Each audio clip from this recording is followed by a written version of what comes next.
د لغمان ولسونو په یو لویه غونډه کې د پخوانی امنیه قمندان خدمتونه وستایل. د لغمان مشرتابه د ولایت مرستیال الحاج شاهزاده مظلومیار د ملکي او نظامی ادارو مسؤلینو او د لغمان د مرکز په ګډون د 15 ګونو ولسوالیو یو شمېر قومي او جهادي مشرانو، دیني عالمانو، میرمنو، ځوانانو او مدني فعالانو نن په یو لویه غونډه کې چې د پخوانی امنیه قمندان پاسوال نبی جان ملاخیل د خدای پامانۍ په موخه رابلل شوې وه، د لغمان د امنیت د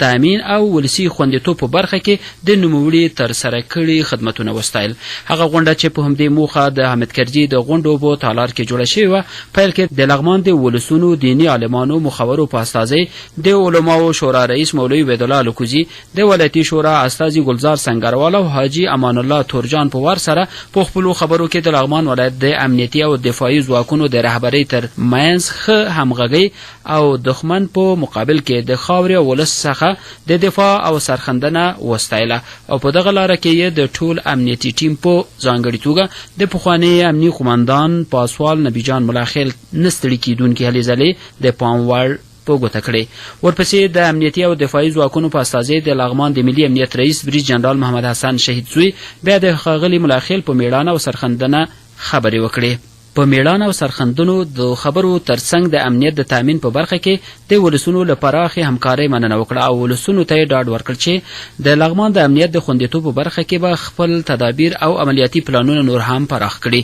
وروسته د لغمان والي محمد آصف ننګ هم په خپلو خبرو کې د امنیتي او دفاعي ځواکونو د ښې همغږۍ، لاسته راوړنو، قربانۍ او سرخندنو ستاینه او قدرداني وکړه او د لغمان د امنیت او د ولسونو د ساتنې په برخه کې یې د ښاغلي ملاخیل هلې ځلې نه هېرېدونکې یادې کړې. ښاغلي ننګ وویل چې دښمن همیشه هڅه کوي څو